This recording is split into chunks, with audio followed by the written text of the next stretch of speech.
Do you know what you're looking at? This is a shakedown. Yes. See, we all knew that Trump really does not give a shit about anything, never mind the law, but this is obvious. This is obviously and blatantly like stating his intentions. The reason why, well, part of the reason why he sent ICE to shoot three people now in Minnesota. No, I am not playing that video. I'm not. Look, watching it once was enough. I do not need to see a man get shot several times in the back every 30 seconds. That does something to your psyche. That fucks your head up. Okay? We were not meant to see other human beings get murdered in such a way, but it's only a small portion of what this country has inflicted on the rest of the world. This is Imperial Boomerang, Amy Cesare would call it. So, what do we have? We have a third demand. This is from Pamela Bondi. We have typical shit about ICE, honoring immigration detainees, etc. Third, allow the Civil Rights Division of the Department of Justice to access voter rolls to confirm that Minnesota's voter registration practices comply with federal law as authorized by the Civil Rights Act of 1960. What's going to happen if they don't? Well, apparently ICE is going to remain in Minneapolis murdering nurses and good people. This is a blatant shakedown. And yes, this fascist president belongs in prison at the very least. So that's Minneapolis. And we have two comrades who live in that very cold, very occupied city. What's up, y'all? Yeah, what's up? Yeah, I don't know. Today's been a long, dark day. I don't know. It's I don't know. It's like they're, this is why I said earlier, like, I keep seeing idiots on Twitter like, we need to go to Minneapolis with guns. I'm like, okay, first of all, what idiot? Like, are you General Custer's even stupider descendant? What idiot puts their plans in front of the enemy? To like, are you trying to get your door kicked? These people have already demonstrated that they do not give a fuck. Okay, they murdered a man on camera. They didn't care people was recording them. They murdered this man for no reason. Yes, he had a gun. It's not against the law to have a gun. They murdered this man for no reason because he got in between them in the act of typical ICE bullshit, throwing a woman to the ground. So if they're doing this stuff to white people, mind you, what the fuck do you think they'll do to you? Stop being stupid. Okay? Revolutionaries in this country have been stupid for so long. Like, how many more martyrs do you want? Do you want to be a martyr? Do you want us standing outside of prison at 3 o'clock in the morning shouting, free you? Be smart. So, with that disclaimer, it's bad. It's bad up there. It's horrible. First of all, it's wintertime. Look, some of y'all from out of the country, some of y'all that come from more tropical climes, y'all do not understand what it means for motherfuckers in Minneapolis to show up tens of thousands deep on a negative 10 degree Fahrenheit day. When shit like that is happening, 100,000 people. The 100, 100,000. 100, 100,000 people, not just white people, mind you. Not just white people. If you got black folks marching and it's negative 10 degrees, shit is bad. So, what's like the situation up there? Because we see the videos, and like it's just crime after crime after they've broken into daycare centers. They snatched a kid. He was waiting in his dad's car in the driveway. They snatched the kid. They're holding little kids hostage, trying to get their parents to come out. They're killing people. They're killing people. They killed Renee Good, rest in power now today. His name was Alex Pretty. He was an ICU nurse. This man saved lives. Not just any lives, but veterans. Several of ICE, many ICE people are veterans. This man probably worked on you. And you blew his fucking brains out in the middle of the street. These people do not care. They don't give a fuck. Yeah, the irony is that I found this out today. The irony is that Alex was in the same union as the Border Patrol. They're an AFGE. And he actually works, I was hearing he's working at the Whipple building where they're deploying a lot of the ICE troops. So technically they murdered his union brother. And I bring that up because Ant and I are both union organizers and we're union members. And I don't I don't think ICE or Border Patrol or any of these federal agencies deserve to be in a union. Same with the police. I don't recognize police unions as part of the labor movement. Yeah, But what's the point of having a union for people whose job is to kill? exactly. And he Like was a saving union. people's lives. He's saving Yeah, and he's bringing lives, bring people to life, and healing people. yeah. Like how and and going back to this union thing, like I can't wrap my mind around that. Like, okay, so if you're a public employee, technically your boss is the federal government, which is in theory really big in theory. In theory, under Well, the it depends what kind of public sector employee. If you're a teacher, your employer is actually the district that you work for, the Mhm. school board and the superintendent. If you work for the state, the governor is your boss. If you work for a university, the president of the university is your boss. But if you work for the federal government, yes, the president and Congress are your boss. Yeah, who are supposedly representatives of the American people. Of course, as good commies, we all know that's bullshit. But like stretching this to include the shit that we learned in civics class, basically isn't like being in a police union or being in like being a supposed public worker in a public worker whose job is to enforce the monopoly on violence.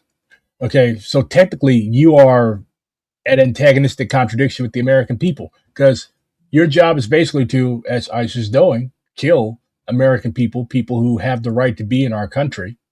Okay, like people are acting like this whole thing is rooted in a big ass nothing burger. There are no millions of illegal immigrants pouring over the border. Okay, they should still be lucky that people even want to come visit this shithole.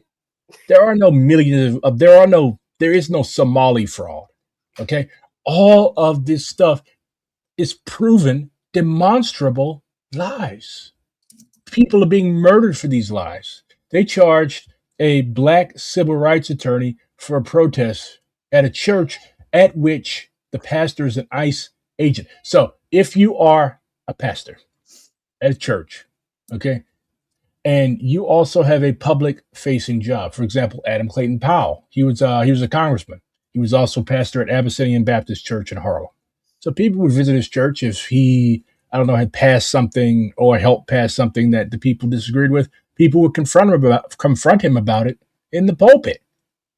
So what this administration is doing is trying to enforce either ideological complicity, like, okay, we agree with you, or like scare people. Like I firmly believe that this system is hunting down. Like this is why it's so important. I guess it's kind of a done data for me because they already know what I look like. But like it's negative 10 degrees outside. You can have a shiesty mask on. You can have a balaclava on. Okay? Stop because they've already told you what they're about. They're tired of the whistle. They're tired of the car horns. They're tired of being followed. Okay? These people see us as enemies. Okay? And this goes back to that whole thin blue line shit. They see us as savages, as barbarians, as weak scum who need strong men to protect them. They see us as life unworthy of life. We do not deserve to live. They rely on the law of the jungle. Stop showing these people your face because they're going to take a picture of you. This only applies to comrades who are out for like the first time. Like if you're out there enough, they probably already know what you look like. But like, they got to take a picture of you. They told a lady in Portland, Maine, the other day, "Look, yeah, I took a picture of you. Now you're in a database." So now they got a picture of you. They got an enemies list, and they can pull a picture of you up. And we really don't think that these people, many of whom were Proud Boys and the Tiki Torch assholes from Charlottesville, are not going to be using that to punish people? Like, this was a fucking hit. It's really that simple. Yeah. Yeah, I don't even really know where to start. I mean, you said something about, like being scared, and like I want to be real with you. Anybody that knows me, like I'm not a sensationalist. I'm not an alarmist. Like that's not what I do. I don't think it's helpful. I think it's misguided and misleading. If you're in the United States, you're not in Minneapolis, like you should be scared. This shit is real. I've been working with some folks and been organizing people in the apartment building that I live in. It's like 60 units, so it's like a bunch of people. And we're talking to each other. Like we built a really great network. And most of my neighbors are transplants, like post 2020 for moving here. And everybody's instinct is to ask about 2020 and the assumption that 2020 was a lot worse than this. And I'm like, yo, it's not even close. This is so much fucking worse. It's not even comparable. Like genuinely, like the level of repression and genuine violence. Like, there might have been, 36 hours in 2020 here in Minneapolis where like it felt like there was something there, but it fizzled really quickly. And it kind of always felt like just a moment, like an event that like it would eventually end, right?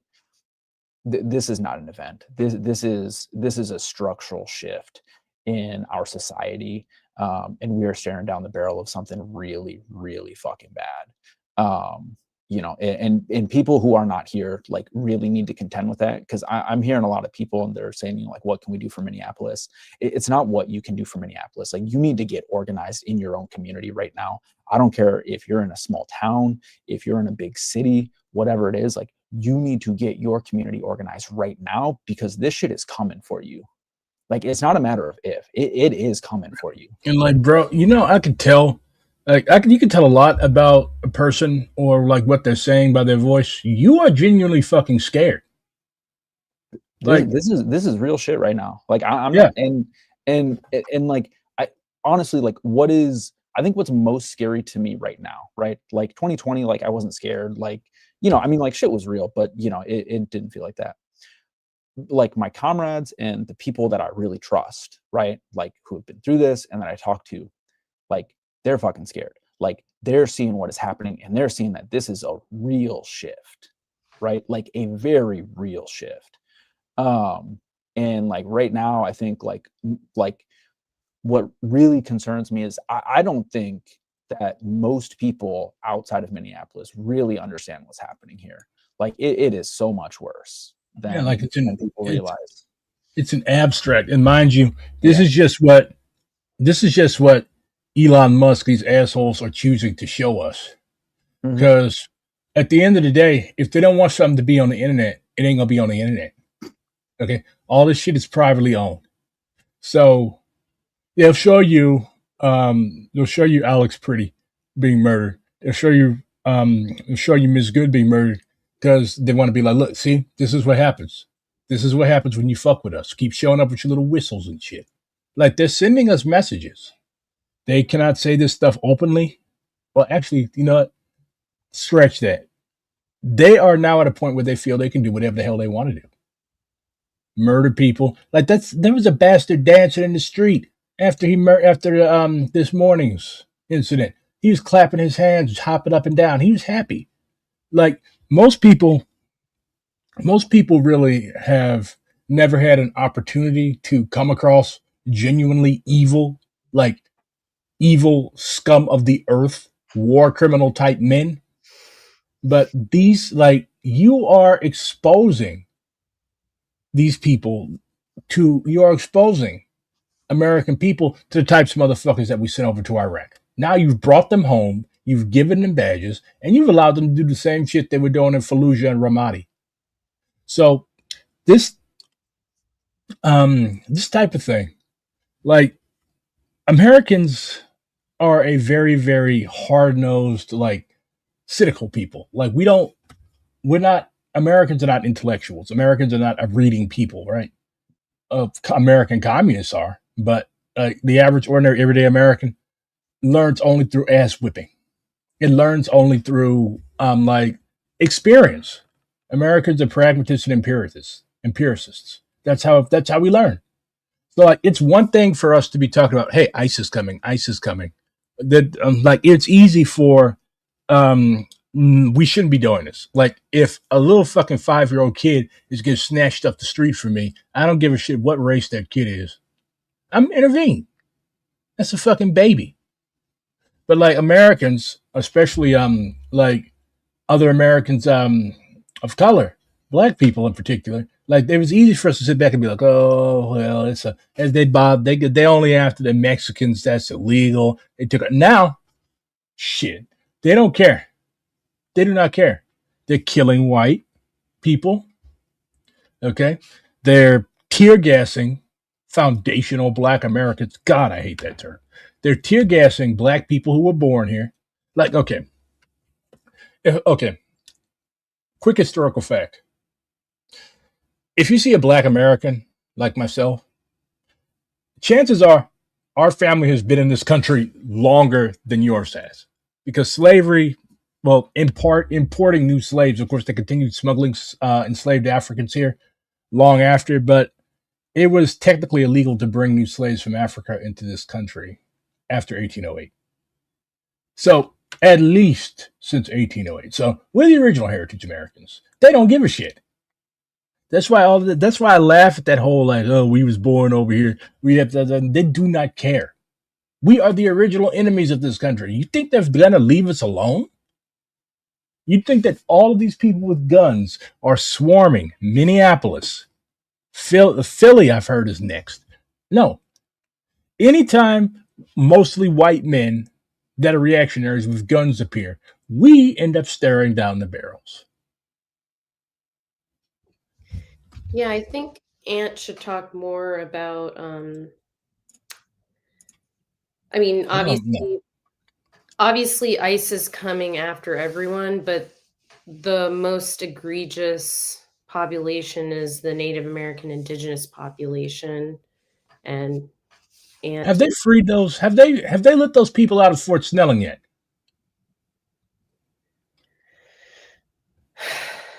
I think right now, Ant, you can correct me if I'm wrong, they might not have. I think some folks are still being detained. Why? Why Yeah. are they holding these people? I mean, it's extortion, you know, it's extortion to the tribe, right? Like, they're saying we're gonna hold on to them until you allow us to use reservation lands for whatever the fuck we want. These are sovereign nations. You cannot force your way onto their land. Yeah, I mean, we're at the point it kind of doesn't fucking matter. You know what I mean? They Is this don't have to revenge? follow the law, right?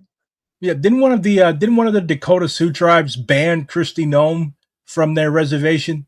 Oh, So they this is like, know how racist Christy Nome is. yeah, she was their governor. So this is like retaliation. She's like, okay, wait till I get in power. Y'all finna suffer. Y'all thought that was funny. Hee ha ha. Now what? Look at you. So this is just fucking petty.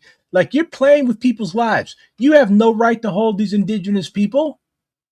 What are they from somewhere else? Where else could they be from? Well, they're from Siberia. They immigrated illegally across the Bering Strait. Get fucking real. I mean, I think what it comes down to, and like, I mean, you touched on this earlier, but you know, like this idea that this is about like undocumented immigrants or whatever, like that's just their way in.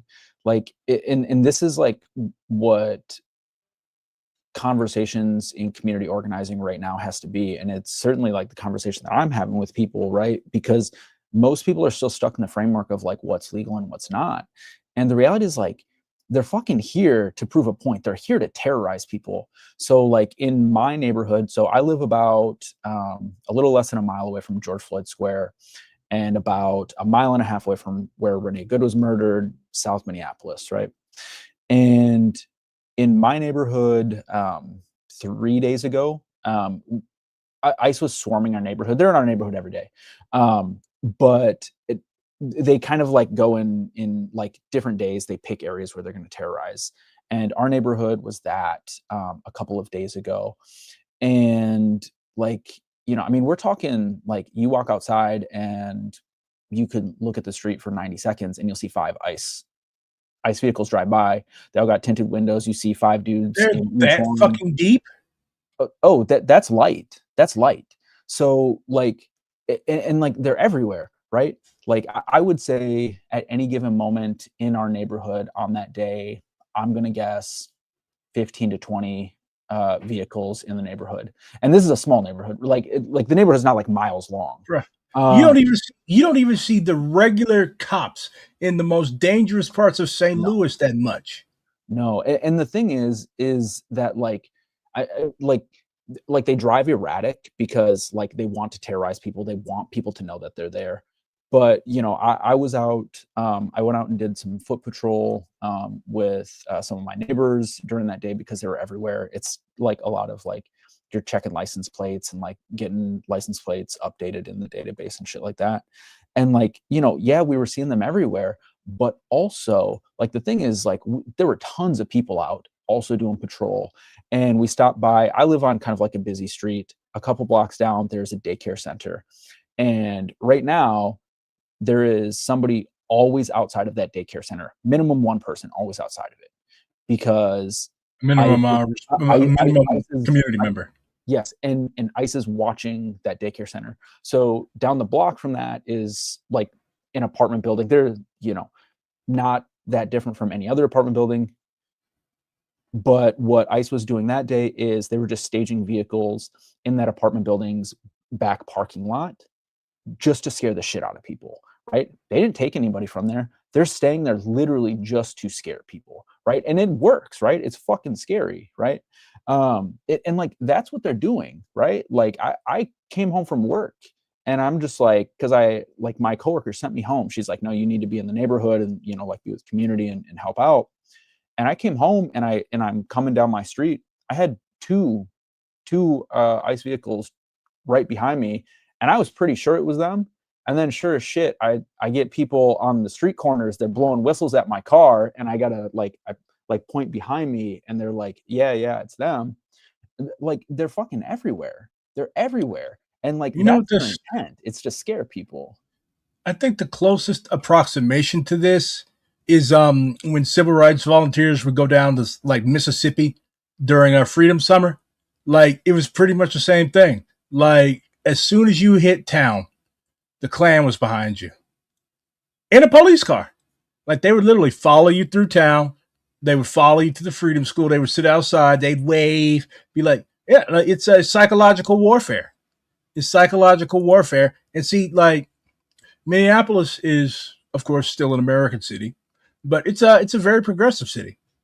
And same thing, like St. Louis, Chicago, like they're not doing this.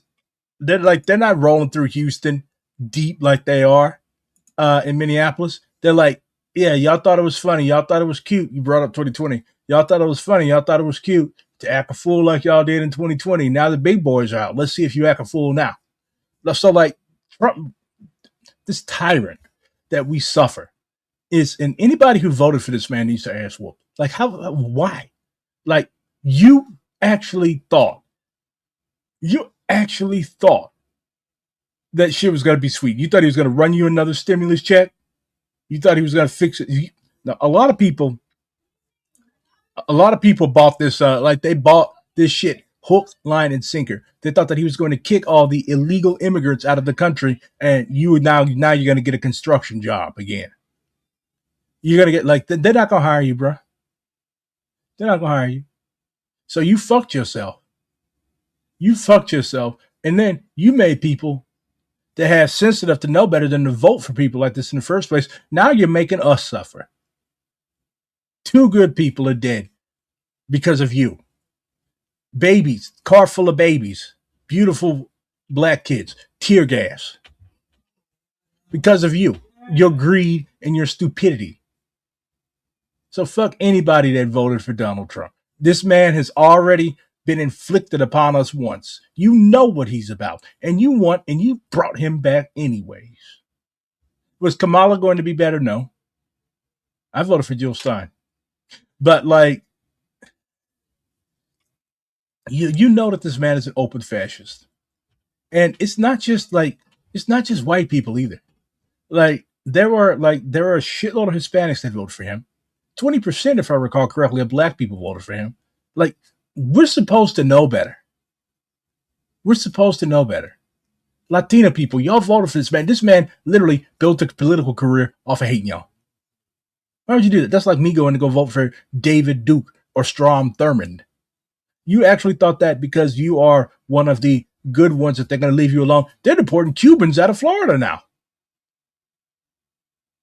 The biggest bootlickers, biggest worms in the country being deported. No matter how much you kiss white supremacy's ass, no matter how much you work for and serve these people, ICE is fucking with other ICE now. There's an ICE dude. I don't know if it was. See, I got to be very particular about what's AI and what's not, because there's a lot of fake, deep fake shit going around.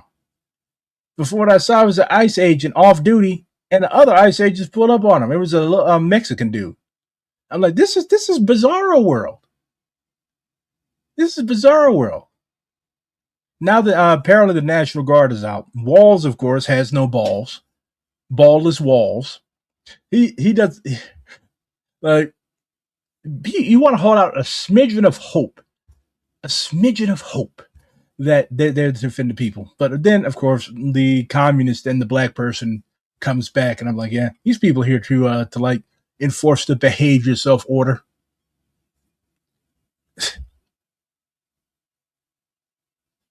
So, who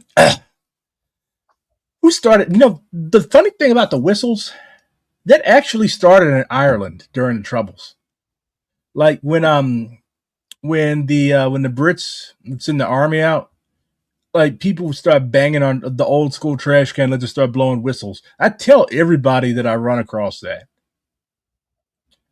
It's kind of funny because when it like first started happening here, like I'll be real with you, like I was like kind of dismissive of it. Not like publicly or anything like that, but I just like kind of felt like it was, whatever, right? It was just like a kind of self-aggrandizing way to like do this. They work, like they absolutely work. It's actually been like a really incredible organizing tactic and a way to mobilize people in a way that makes a lot of sense. And like honestly, like I don't know, like folks in other cities like need to get on organizing around and like understanding how to use them, because like honestly, like right now, like it's gotten a lot of people to document a lot of things that I think folks otherwise would not have seen, as they're happening. I feel left out. I actually had these. I don't know what I bought a fucking huge ass bag of whistles for, but I don't know. Maybe one of my ancestors appeared to me in a dream one night. It was like, BRG, buy whistles, go long on whistles. But all bullshit aside, yeah, they do work. For one, they serve their purpose. Like, we must need to let people know that not just people who are at risk for being, because like, let's be real, the category of who is at risk from ICE is expanding every day. Okay? Yeah, all three of us are at risk from ICE. Because if you stand against them, if you're like, look, it's not fucking okay. This is my town. Leave my people alone. They're not doing anything wrong. So, like, they work. Okay? There is nothing that attracts people's attention. I've also seen I think Chicago, they had the horns. Like anything to make noise. I think New Orleans had them too. Like anything to make noise, because you're going to pay attention. If somebody just stands in the middle of the street and starts yelling, they're going to be like, okay, that's a crazy person. But if there's a coordinated blast, these things will be like, okay, something's happening. So people are returning to and this is helping They want to break. They want to break up communities, but this is ironically bringing communities closer together. Yeah, I mean, well, and the thing is like, they only work so well unless you're organized, right? Mm-hmm. And like Bovino himself even said in his press conference, whatever, like 2 or 3 days ago, whatever it was, that like we're really well organized here, and like that's true. I'm gonna in 2020, like the mutual aid networks that came out of the uprising 2020 were incredible. I think that laid a lot of groundwork for how well organized communities are now. But outside of like the mutual aid networks that were created, we weren't very well organized, like organizationally, right? And like that's why stuff fell apart really quickly. Right now, I mean, like I don't know what it's like on your block, but I assume it's the same as on mine.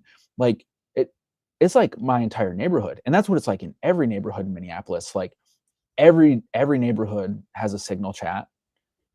Every neighborhood is broken up into smaller, more localized networks where we're organizing in there. And I'm organizing and talking to people who are like literally they're like 65-year-old grandparents who are establishment Democrats who have never organized in their lives, and they maybe went to like a No Kings protest earlier last year and that's it. But like they've recognized the moment and they're getting involved in this, and like they're not just like in the signal chat, like they're going out and like doing patrol on a street corner, because you can go anywhere in Minneapolis, it doesn't matter, like you're going to see people patrolling everywhere. You're going to see them at every intersection. You're like everywhere. Like it can't be understated like how well organized folks are right now, to a level that I've never seen. Y'all are And meeting a because well of organized everybody. enemy with an organization of your own. That is beautiful. Like you said, like this is there's an emergency in your city. Like there's hundreds of goons empowered by the federal government to kill people and kidnap them. And like you have like if y'all weren't organized, Minneapolis would have been rolled over. Like they would have eaten y'all for lunch. Because like there is no way you can confront an evil organized enemy like these ice Nazis with it's like throwing a water balloon at a brick wall. So yeah, you have to like y'all meet the moment. That 100,000 person march that wasn't organized out of nowhere. Like Yeah. So I live in St. Paul, and I mean it's this we're the other Twin City. It's obviously not at the level Minneapolis is at right now with the level of violence from ICE, but some of the major raids happened really early on here in St. Paul before things started escalating and shifting to Minneapolis. But I live in a neighborhood that has mostly elderly or retired white people who are mostly, I would say, like neoliberals who are showing up and doing mutual aid, rapid response. I went to my neighborhood meeting last week to urge people to participate in our 1-day general strike. And there are people there who really took it to heart and said they were going to participate, and they did. I mean, we had 100,000 people at the march, and it was cold, and we know that more people participated in that day than were at the march, because I know a lot of people who said to me, I'm participating by not going to work and not taking my kids to school, and I'm not shopping, but I don't want to go to the march or rally because it's too cold.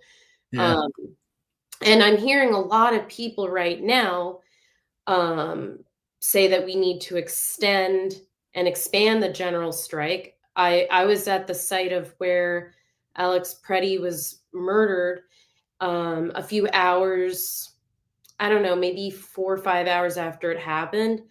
And people were chanting about the general strike and keeping it going. And reason why I was over there was because I woke up this morning and I got a call from a comrade who was like, "Hey," well, and this was after after I woke up to see that one of our comrades was murdered, Alex Preddy, who was a legal observer. So I get a call from a comrade saying, "Hey, I'm with a friend." I'm not going to say their name for their privacy's sake. They were just pepper sprayed. And I'm just like, whoa, what the hell? And they were like, they requested for you to come and support them. So I quickly as I could, get out of bed and put as many layers on as possible, drive from St. Paul to Minneapolis to help my friend who lives a few blocks away from where the site of the murder happened. And as I was hanging out with my friend for most of the day, I heard flashbangs and other kinds of bangs. Like there was one where I heard, I think 5 to 7 big booms in a row. And I'm just like, what the fuck is going on over there? And So these people are just okay. They've already murdered this man. Now they're just like it's like Grand Theft Auto. They're just driving around town chucking flashbangs out of windows for no reason. and For no reason. I didn't come prepared with the necessary protective gear to go out there. So I told my friend who I was helping, get pepper spray out of his eyes. I was just like, hey, like, I don't want to go out there right now, like yet. I mean, we went later on after people were protesting and things had died down. But I didn't want to be a part of the melee because I wasn't prepared. And I'm wearing contacts right now. And like But people get hurt. Like people get hurt. Like people. Okay, just a brief aside. You are not weak because you do not feel like fighting the cops in negative 10-degree weather. Okay, you are not weak. You are not any less of a revolutionary because you do not have a martyrdom complex. oh yeah, I know.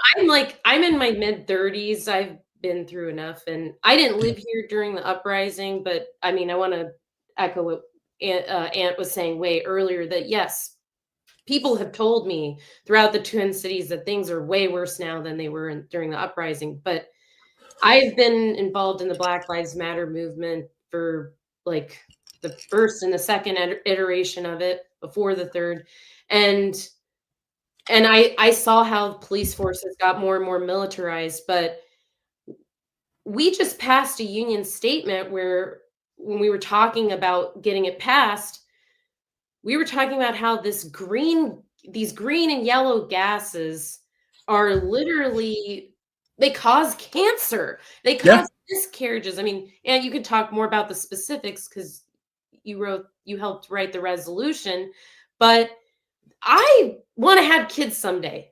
That's something that's going through my mind. I don't want to be infertile. I don't want to have cancer. I know plenty of people right now who are women my age who have breast cancer and who live in the Twin Cities.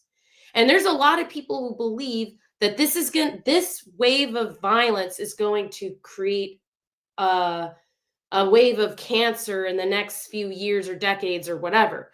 So yeah, these weapons of war are banned by the Geneva Convention and international warfare, but they're using them on United States people living in the United States. But we also know too what's happening here is not as bad as what's happening in Palestine. Well, like we know the imperial boomerang came back around, but we know it's not as bad as what's going on. And what our country with our taxpayer dollars have done to people around the world, and what they've done to Native American people to genocide them, and with chattel slavery, with Black people here. So it's terrible. It's fucking scary for sure. But we know it could get a lot worse. We know that. Yeah. And I don't want it to get worse. I want to stop this. And this is how fascism works. Like people think, like back in the 50s and 60s when we were getting our ass beat, fire hose, dogs. Oh no, it was white people were like, and mind you, white people died back then. Viola Loizo, she was an activist from Detroit, Michigan. She was a driver. She helped shuttle Black activists back and forth at Selma in their car. Another minister was crushed by a bulldozer. But like most of the people that were dying were black. It was easy for white people to be like, "Oh yeah, they just need to behave themselves," and blah blah blah blah blah. But like with fascism, like one thing about fascism, one thing for certain, two for sure. You might think it benefits you.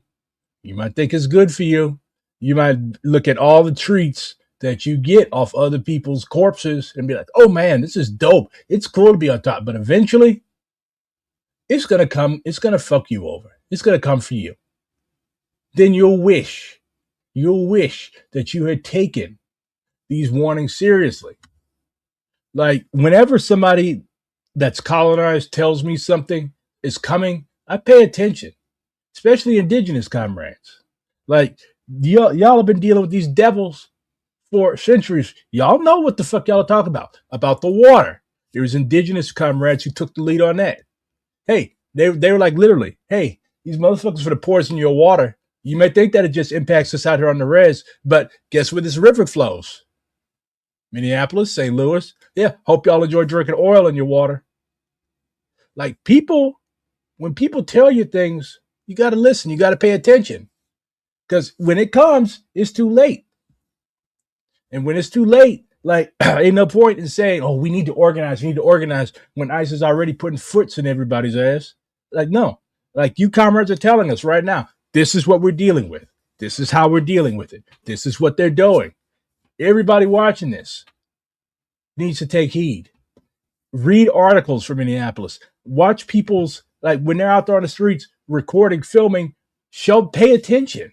Like this is not entertainment. This is real life. And summertime is right around the corner. So y'all could think this shit's a joke. Y'all could just weekly throw your fists up. Like no, both of these comrades have just told you to get organized. We just watched a man get murdered this morning. This is not a game. This is not a joke. Y'all might think it's cool, it's funny. Y'all share the shit on Twitter. Oh yay! Hey, they just own this ICE officer. Oh, okay, these are killers. Okay, yeah, y'all. It's cool looking at it from behind the screen. Okay, it's a radically different thing when you have a gun in your face. So get ready now. In the wintertime, they're focused on Minneapolis. These comrades are absorbing blows that we are not. Yeah, they're giving us time to organize. You know, I wanted to like touch on something you talked about, like folks that have a martyr complex, because so there's like this thing that I've seen a lot, and you know, and I understand the tendency for folks that like aren't on the ground to, you know, talk shit and talk big and all that, whatever. But you know, like there's two things that I've seen a lot that like I really want to like, you know, put a fucking pin in, because you know I've seen a lot of people that are like, you know, like, oh, like you need to like get in their face and like, you know, de-arrest and whatever. And like, listen, I'm not saying that there's not room for that. Believe me, I'm not saying there's not room for resistance. But the thing is, like people need. Do you have the people? But yes, like people need to be real. If you go up and try to do it, it's not a question of if. They will fucking kill you dead in the street. Like, like, listen, like you can try that with like local PD, right? They still might fucking kill you, but you have a better shot. These are fucking fascist terrorists. They will shoot you dead in the street with everybody watching, and they know that they're going to get away with it. And then like the second thing that I hear is like I see a lot of people who are not here saying, you know, like, oh, put the phones down, like go jump in, whatever. Listen, here's the thing. I understand your instinct to say that. The only reason why people have any idea what's going on here right now, and you still don't have the full idea of what's going on, is because people are documenting, right? Yeah. Like it cannot be overstated how actually important it is that people are documenting this, right? And like, if that one person who's documented jumps in, like they're going to get fucking shot. We saw it today.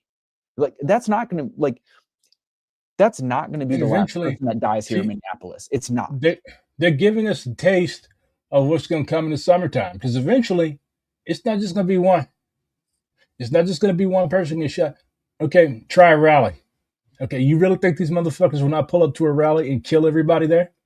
Okay, these are literally, like you said, these are fascist accelerationists.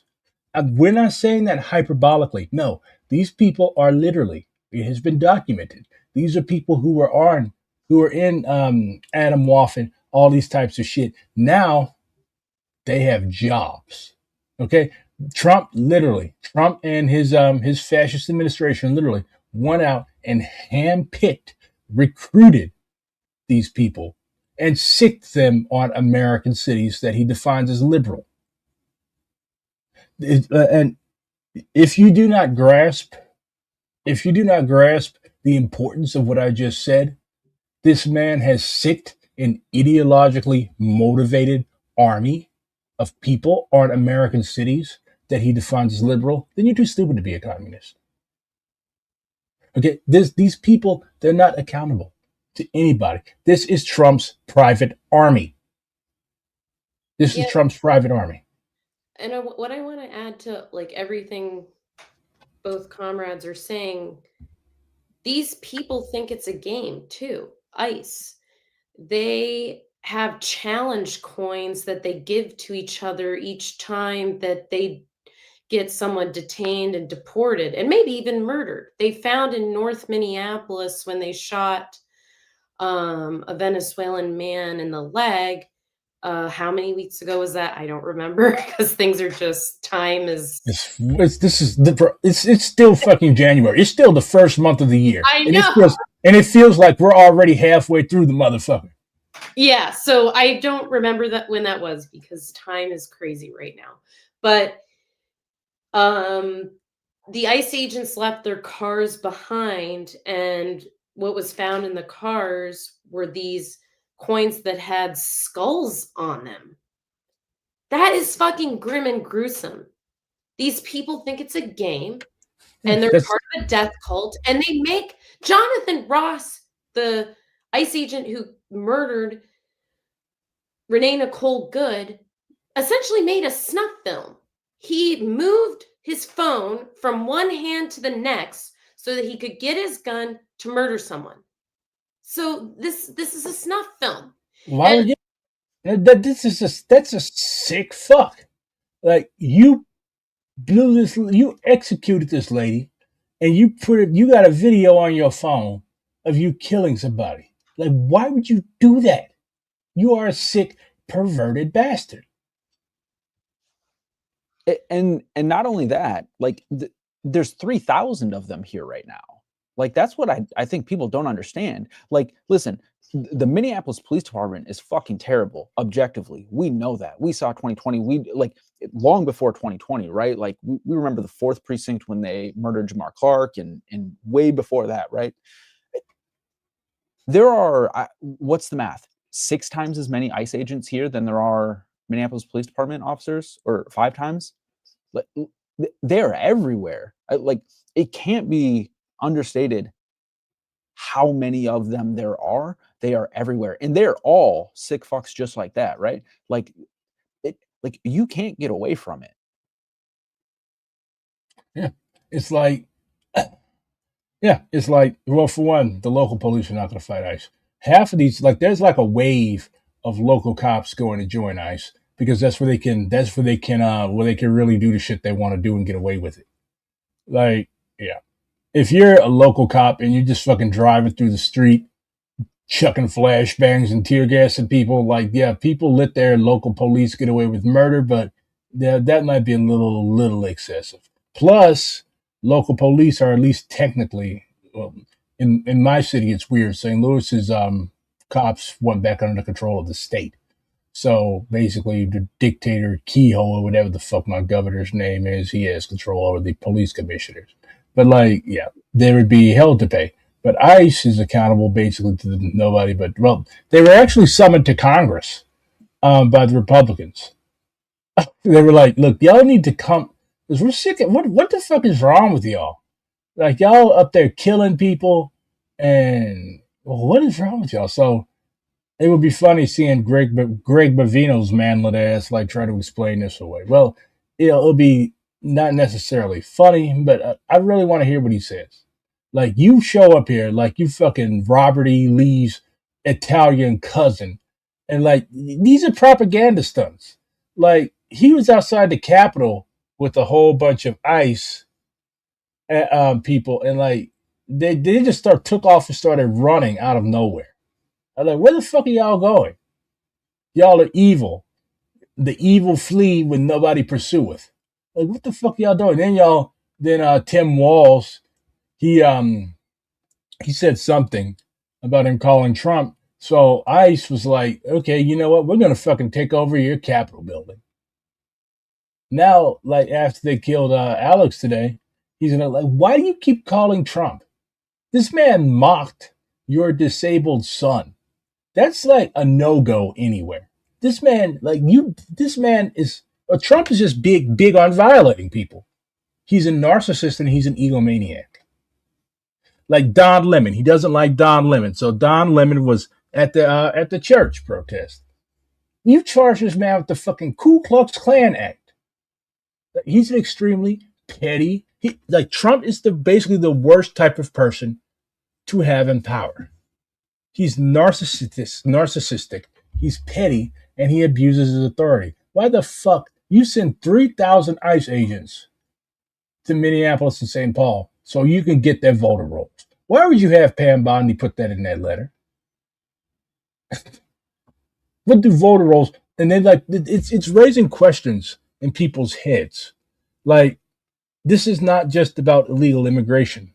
This is Trump using his private army to enforce his will like a tyrant on the American people and guests of our country who have the right to be here. That's what we're on right now. Well, like on the vote. So when you read the thing about the voter rolls, I hadn't even seen that yet. So that was brand new to me. Same.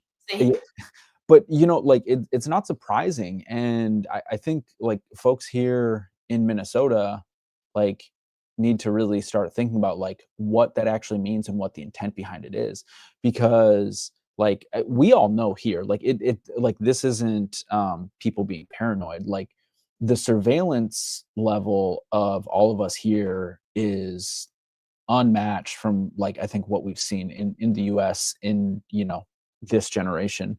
And like like if you're participating in anything that's going on, if you're in rapid response chats, or if you're on patrols or whatever, one, they know who you are, but lots of people like they're getting followed, right? Like there are small businesses and stuff that are like like really supportive, and like they're on the side of the people in the streets and all those things.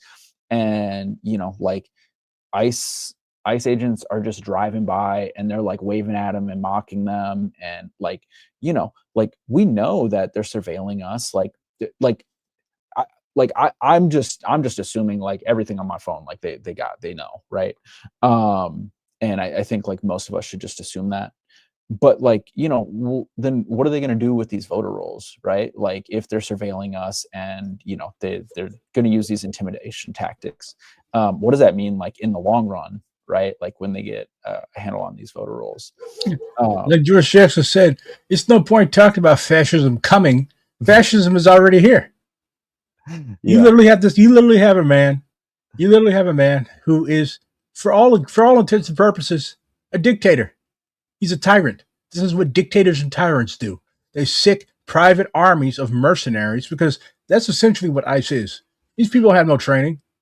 Even if they had training, they would still be putting foot to ass, because that's what their job is. This is a fucking band of loose, like basically people who are like, if ICE was actually concerned about locking up criminals, they should lock themselves up. Okay, these are basically the types of people who in any other time would be some lord's mercenaries or whatever. And that's who Trump must needs rely on. Because he knows good and well the military ain't going to do this stupid shit. He tried it in Los Angeles. And I remember on Reddit, the Marines were telling him to go fuck himself. They're like, why are we doing this? Like, what is the point of this? Why are we here? Okay. And then like, so he decided that, you know what? I'm not going to try the military no more. Let's just send my boys. Let's just send ICE. So he's learning through his stupidity. Like, these are tests. These are stress tests. He tried LA. And now he's trying Minneapolis. He tried Chicago. Now, next, from what I'm hearing, he's going to be Philly. So, like, he's going from city to city, trying to see what he can get away with, trying to see how much havoc he can unleash. And then, mind you, while all this was going on in Minneapolis, he goes down and he snatches up Maduro. The fascism wants to keep you constantly on tippy toe, responding, rushing to do emergency action. Okay, at this point, by the summertime, we're going to be doing emergency actions every day because it's going to be an emergency every day. So this is why this grassroots base building organizing is so important. Y'all, like I keep saying, my hat off to y'all. Y'all would not be able to do all of this if you all were not organized at the apartment level. Like the people out there. Go ahead. Level too. Our unions are organizing too, and so it's not just in the neighborhoods. It's also our unions. And I'm going to give the Twin Cities DSA comrades their ups, the electeds. They're in the streets too. Our Twin Cities DSA electeds are in the streets, and they're doing rapid response. They're doing mutual aid. So I saw Omar Fatah with Hassan. I love Omar. I'm so upset he's not our mayor, dude. Why the fuck? What idiots went out and reelected Frey? Like, this man mismanaged the city so bad. This man. Why would you reelect the guy that presided over the 2020 debacle?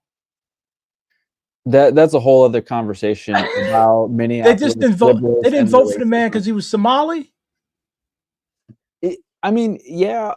I mean, for sure, that's part of it. But the Minneapolis liberal it's really fucking violent, right? It's really violent. Jacob Fry as mayor, this is the perfect mayor for the liberals of the city, because he's the mediator, right? He's the arbiter of violence between the state and the people, right? Just enough, right? What's that? There's the Kwame Ture line about in the pitfalls of liberalism, right? And the white liberal, and they mediate the violence. And that's Jacob Fry to those liberals, right? They're like, well, police are good. Yes, the murder was bad, but also the uprising was actually worse, right? That's the Minneapolis liberal, right? Is they'll hit the streets, but don't be mean, don't break a window, don't do any of this shit. And Jacob Fry is a perfect representation of that. And I think that's why what we're seeing right now in Minneapolis is actually really kind of profound, because those same liberals that 3-4 months ago, whatever, 2-3 months ago, voted for Jacob Fry, have kind of done a 180 on the issue, because Jacob Fry was the mayoral candidate who was pro ICE, frankly. He doesn't want to abolish ICE. Yeah. He literally got it national news, said, I don't want to abolish ICE. And because it's all connected, he's a Zionist. He's like, look, I don't want to abolish ICE. Just get them the fuck out of my city. Send them somewhere else. And oh shit, what was I gonna say? But yeah, Omar, he's out. He's not even he's not mayor, but he's still out there doing more than the mayor. Fry showed up to the He's in the streets organizing. He's defending his neighbors. Jacob Fry is not. He went to the rally. He went to the rally to take a picture and probably went right back home. Yeah, and correct me if I'm wrong, Ant. I know that the Minneapolis City Council and the St. Paul City Council endorsed our general strike, if you will. And I didn't see anything from Mayor Calloway Herr from St. Paul or Mayor Jacob Fry from Minneapolis saying that they endorsed it before it happened. They showed up for the photo op, and then they posted on their social media. All his hemming and hawing and all his weakness still ain't gonna mean shit when Trump arrests his ass. Trump wants to put him in walls and orange pajamas so bad. That's the thing. Never give any ground that you have to the enemy. Like, why would you go out? You would go out and just like, well, give these people what they want. You go out there and do that, and they still hate you. Matter of fact, they don't just hate you; they fucking despise you because you're not even an honorable enemy. People respect an honorable enemy, but you're just a fucking weak loser.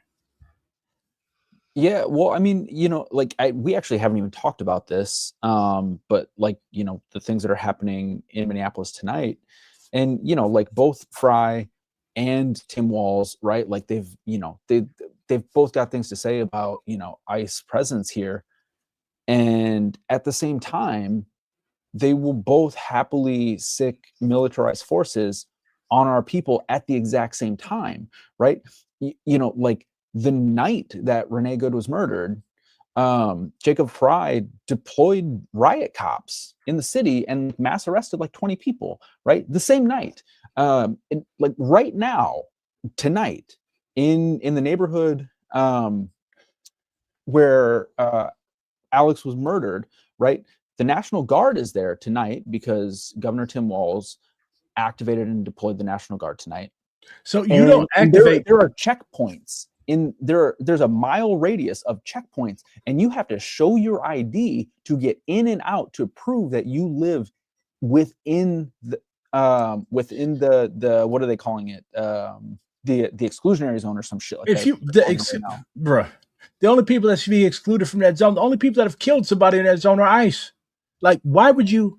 Like, your people would love you. Like, they would literally declare you.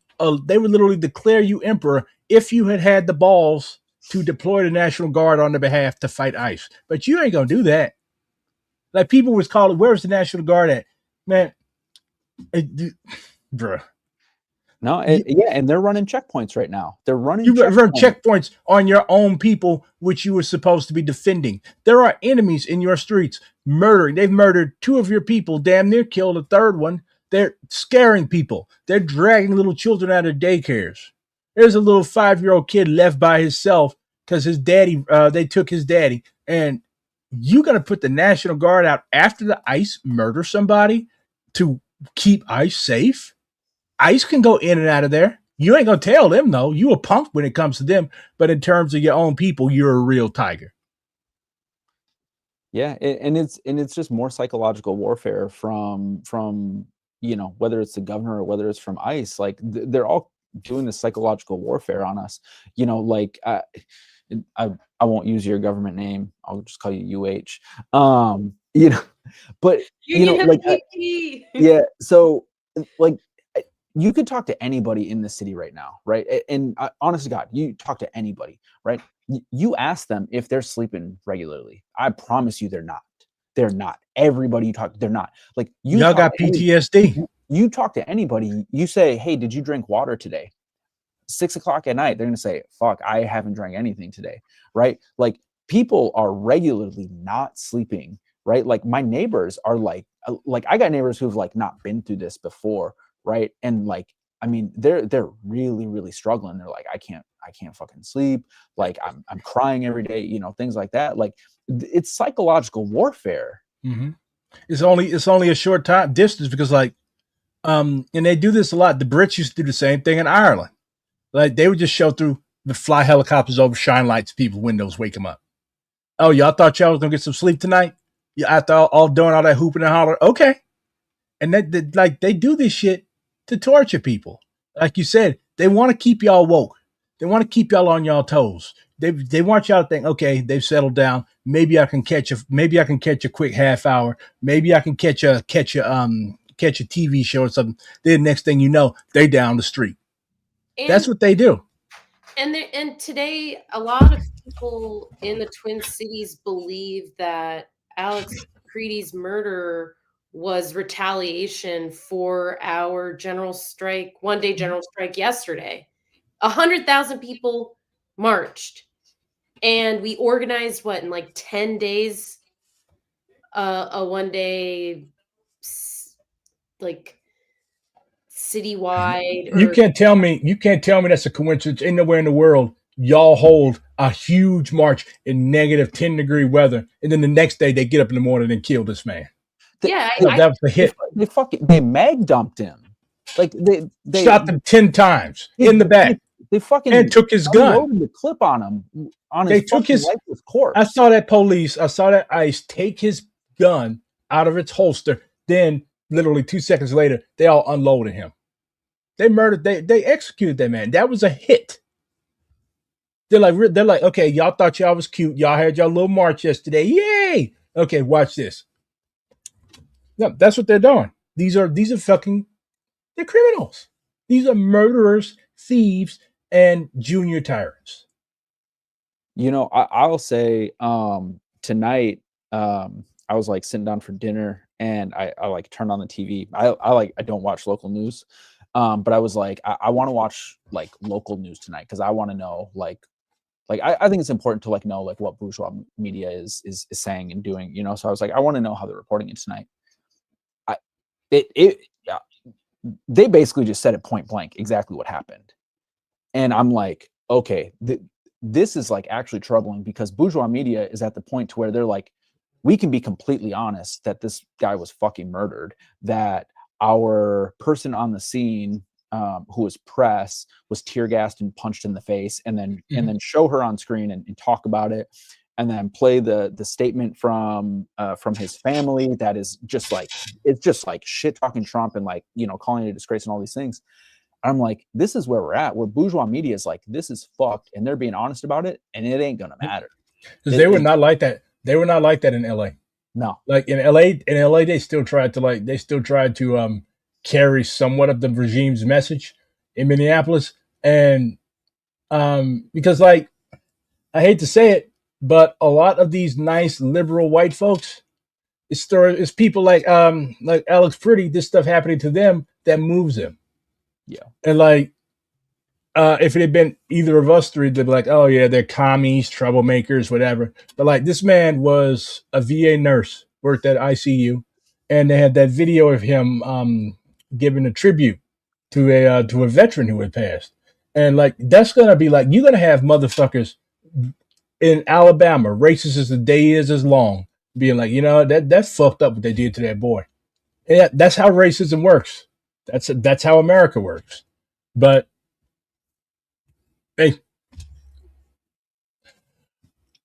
but yeah, like, and regardless of the ethnicity of the people involved, I still have a semblance of common decency. Black, white, Latino, whatever. Nobody should be forced to their knees in public and shot 10 fucking times. Nobody. Like, that's why black people was out in the streets all last decade, because that shit was happening to us every other week. And now it seems like white people are finally starting to get it, because this stuff is happening to y'all too. Like, these people do not give a fuck. These people do not care. Do white people still have privilege in this country? Yes, of course. But you also, like, when you have the old school mad dog fascists, like, they start thinking more about politics. They're like, okay, yeah, they're white, but they're also liberal cucks. That's why they're doing it. Like, if you could see ICE group chats right now, I guarantee you they've memed this dude, because they're the fucking soulless, heartless, disgusting, criminal, evil bastards. I mean, I don't know if you saw there's another angle of the video. I saw it. I can't even think about that video, but I saw it. Yes. It like if you're watching this and you haven't seen it, like, don't watch it, like, for real, just don't. But there's an angle where there's an ICE agent who is like, he's like 15, 20 feet away or something like that, and he's walking up as the shots are fired, and he's literally clapping. He's clapping on like the 6th, 7th, and 8th shot. Like, he's literally just cheering it on. Watch his fucking fascist comrade like mag dump into a lifeless body. Yeah, because like these people, like, I'm gonna promote it again. Y'all gotta read Seth Harp's book, The Fort Bragg Cartel, because what he does is, like, he uncovers the psychological profile. Of course, ICE is not JSOC, it's not SOCOM, it's not like special forces. These people are like probably the exact opposite of special forces. But like that, this whole militaristic machismo culture in the United States, like it's revolves heavily around drugs. I guarantee you, each and every one of those agents that killed that man were high off their fucking balls, alcohol, and misogyny. Like it's no accident that they called Miss Renee Good a stupid bitch after they executed her. These people are fucking incels. That's what they are. Like these people despise any. Like now they're mad at the women in Minneapolis who are going out buying food for people who are too afraid to leave their houses, and like they consider these women um they consider them like they're following them too. Like they're following these women to harass them and do God knows what else. And why do they hate these? Why do they hate them? Because they see them like all these trad calf weirdos, Mormons, all these types of people that the feds in particular love recruiting Mormons because Mormonism is a cult. Like I think J. Edgar Hoover with the FBI, like he recruited a lot of Mormons, but like they have this whole like they believe that white women, their duty is to produce a lot of white kids. That's what like that's literally all they see a woman's purpose is for. And yeah, obviously women believe that they are more than incubators, rightfully so. So they rebel against this, and the men, if we can call these creatures men, get mad. So now you have them like targeting, specially targeting women, whether it be rapid response women comrades, or whether it be the women that are helping with mutual aid, or whether it be legal observer comrades. They're targeting them, and they're acting out special violence upon them. Mind you, if the fuckers have found anybody miserable enough to marry them, they also abuse their partners and their children. So like yeah, these people are supremely fucked up. They have no business with weapons and badges patrolling the streets of one of our cities and hurting our people. I mean, I think that's the thing too, is like that's like a really big difference between like 2020 and now is like, you know, in 2020 when the National Guard was here, like, yeah, you know, like it was an experience to see, you know, like Humvees and, you know, ARs on every corner or whatever. But also in reality, like you knew that like even though like these guys weren't on your side, that like, you know, they had trigger discipline and like they knew how to handle a gun. Like Yeah. like National Guard ain't gonna do shit but stand there. No, like, ICE is gonna run up on your ass, beat the fuck out of you, and drag you to God knows where. and not only that, like they actually don't know how to handle their weapons. Like they're not trained on them. Like they don't even know the basics of gun safety. Like if they even cared, right? Like they don't know how to handle these weapons, and they have no. It's a wonder. It's a wonder they ain't shot themselves. They probably already have. Have you seen the video where one almost shoots himself? I've seen many videos. I've never seen it actually happen though. No, it's funny as shit. Actually, then I think one fall. No, what matter of fact, it was after they killed Renee Good. One of them was out there running around on the sidewalk. He did fall, and his gun went off. So there's a clip of one. Well, there's two ICE agents, and they're walking, and it's been like the iciest winter I've ever seen here. Like the whole fucking city is a hockey rink. But so the one ICE agent is just like walking, and he slips. And he's holding his AR, and like, they're just like there's nobody around observing them. They're just fucking walking, right? Why are you an ICE agent walking around with an AR? What purpose do you have for that? They don't. So the thing is doesn't have the safety on, so he slips, he hits the ground, and the gun goes off, and you can see it in the video because somebody's filming from their house. And you can see it fire and almost hits the ICE fascist who's standing next to him. Any like, and the thing is, like, again, that just shows how incompetent these people are. Any other force, you have a negligent discharge because your safety was off. They're taking your gun for a few months.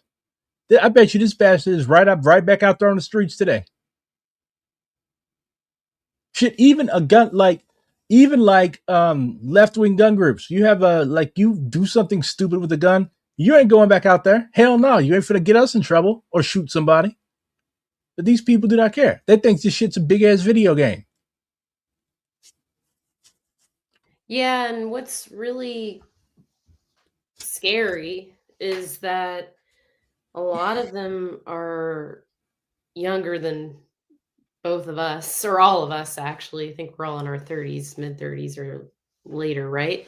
A lot of these folks are in their 20s. Um and I think too as the economy gets worse and Trump keeps taking away jobs and they keep uh offshoring jobs and I don't care how bad this economy gets. I ain't never working ICE. no, I'd rather I'm not starve. saying to do that, but I'm just saying I think I because you have morals and but a lot of people don't. I mean, because we live in the United States where almost everyone is Yeah. like born and bred to be sociopathic unless you build empathy or your parents and your family teach you to be a good person. So I think that we're going to see more and more young people, young men in particular, who are being radicalized by the right online. Hence Mm. why I think your streams and your platform is really important. And not just yours, but also Hassan Piker's and all the leftist podcast bros. Like, it's important, but there's also not enough of like Calling all fuck ups. Calling all fuck ups. so I just think like I don't know if I'm making sense, but I'm worried that more and more and more are going to enlist Yeah. I as think that's as why. the economy gets worse. And That's I don't why. think that's a reason.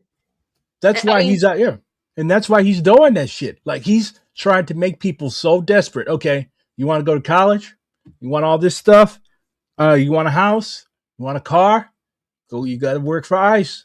Like he's basically fixing it. Like Trump is not as stupid as he acts. Okay, people generally do not acquire billions of dollars by being dumb. They acquire it by being evil. So he knows that if he continues to sow chaos, like eventually people are like, you know what, fuck it, I'm joining the military. I'm joining ICE. Like he does, and it doesn't matter your morals at the end of the day, especially if you've got children or disabled people at home relying on you. When that empty stomach gets to rumbling, that 50 grand deposit, uh, pay that you get after selling your ass to them for 4 years, you got to read the fine print. Matter of fact, you don't join ICE in the first place. But yeah, a lot of people thought that they were going to get handed 50. These people are so stupid. And a lot of these people thought they were going to be handed 50 grand immediately upon signing in paperwork. Everybody knows any job that offers you a sign-on bonus is always a hoop to jump through, especially for 50 fucking grand. This country is not giving you shit easy, but these illiterate motherfuckers thought that they were already dreaming of the Hellcat they were gonna buy. But yeah, and like, it's hard. It's hard out here. I'm so glad I graduated from university when I did in 2018, because now trying to go to college nowadays, between the anti DEI shit and like all these fucking up with student loans, could make it.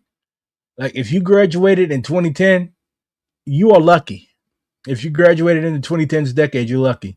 when I Because went to college from 2009 to 2015, my graduating class of I was in college for 5.5 years. I took a semester off, but I was supposed to graduate in 2013.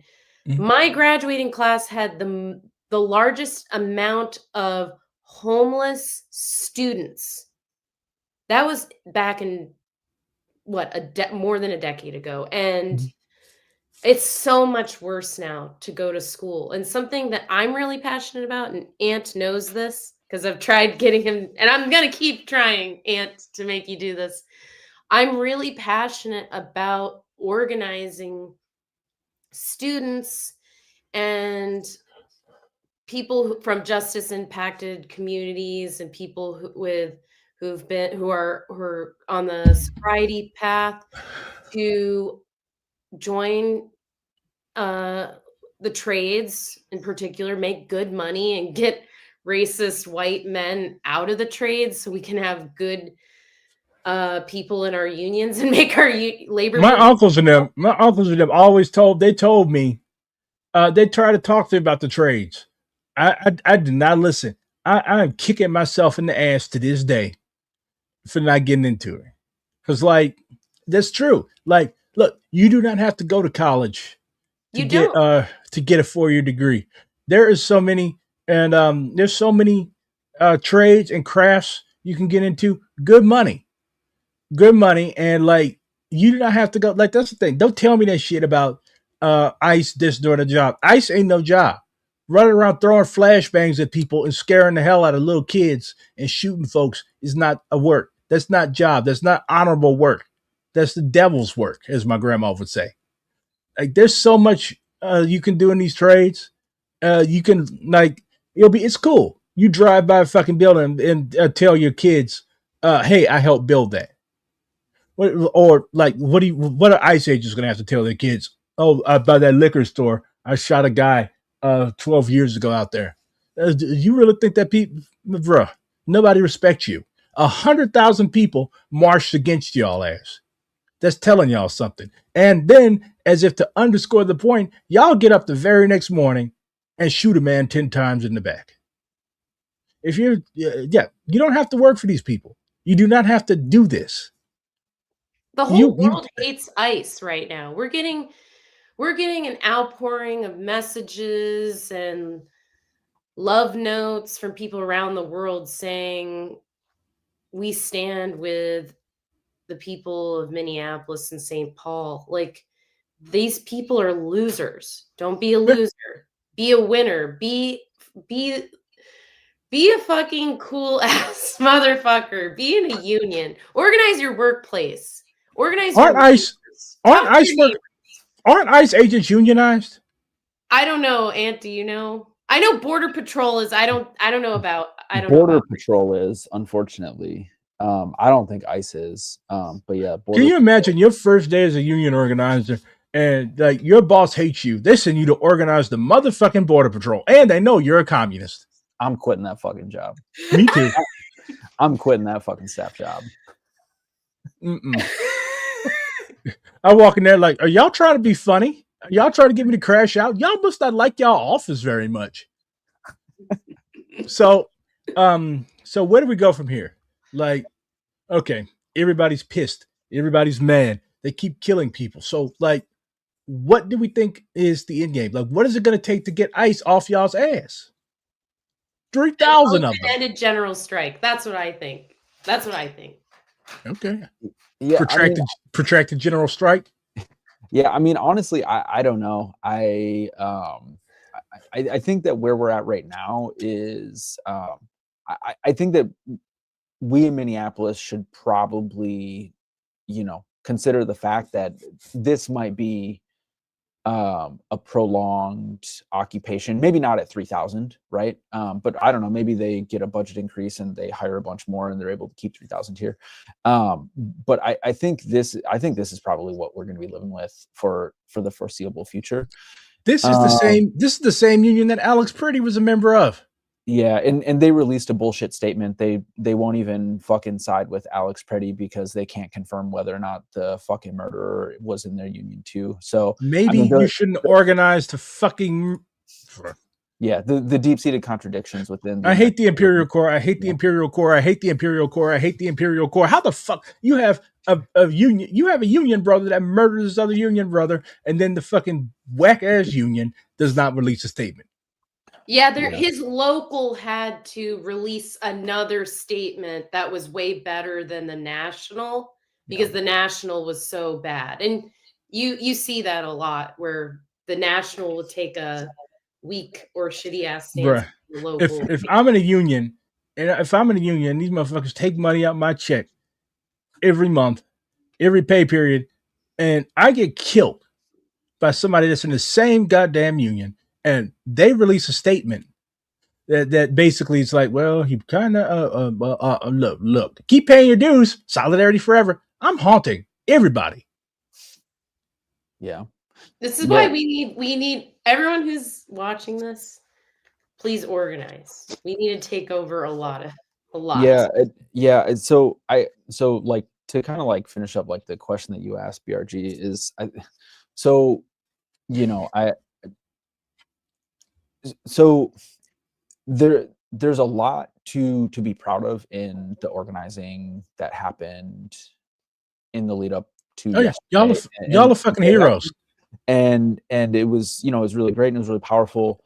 A big thing that isn't really, I think, understood by a lot of people is the type of worker that wasn't really able to participate in yesterday. And by and large, unorganized working class people were not able to partake in this, right? Like, so, I'm glad that the people that were able to participate yesterday, however they were able to do it, I'm glad for that. I'm happy that's a step forward. Small businesses in solidarity, cool. I'm glad we know where some facets of the petty bourgeois are on this right now. However, right, like we need like folks in the Amazon warehouse to be on a general strike. We need folks in grocery stores and retail stores. We need FedEx workers and UPS workers and letter carriers. Like the thing is, like, this is gonna hurt. This is gonna hurt a lot. I saw what you said yesterday. This is gonna hurt a lot of people's feelings because like people need their hopium. People need to be like, oh yay, like okay, that was not a real general strike. Okay, like that was a one-day protest. There is nothing wrong with a one-day protest. A general strike, though, actually impacts the economy. The closest that we had to a general strike was when was during the Civil War, when my ancestors basically all ran off the plantations into Union lines. This devastated the economy of the South, along with Sherman burning up every goddamn thing and forced the Confederacy to its knees. A general strike would literally include the people that you mentioned first. Because those are the people, these production and logistics workers, these are the types of people, like these are the industries that move shit, that can actually bring this country to heel and get ICE out of Minneapolis. But like at jobs like that, for this reason, you cannot just call off to go to no protest. Because when you do that, like they can be like, and they will see, like these bosses are slick. They see you on the news, your ass is fired. So, same thing. Like a lot of the workers who would benefit, like same thing. Those types of workers that ICE is after, they can't call off. You know why? Because their boss will call ICE on them. Yeah, a petty bourgeois calling off work to go protest and take selfies. It's not a general strike. But at the same time, because the American left is supremely undialectical. They think every criticism is an attack. Like you say that, and they're like, "Oh my God, why aren't you anybody to win? Why are you denouncing? Oh my God, you don't want workers to strike? What do you want?"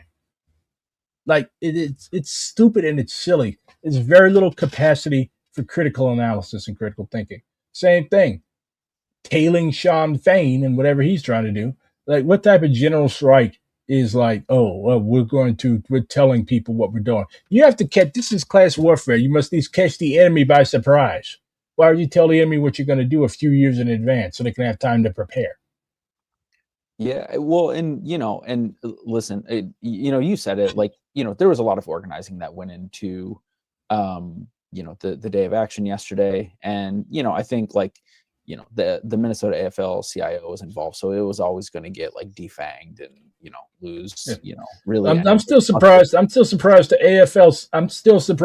AFL-CIA got off its ass though. Like, me too. Me too. Shit must really be bad. So BGR and I disagree with you guys, but I see yesterday as more than a protest. It happened on a Friday, guys, not on a Saturday, not on a Sunday. And people genuinely took work off and they organized on the shop floor to put pressure, even if their union didn't take a stance and push their bosses to close. And I think yesterday was a structure test, a very necessary structure test to get to the next place where we want to go.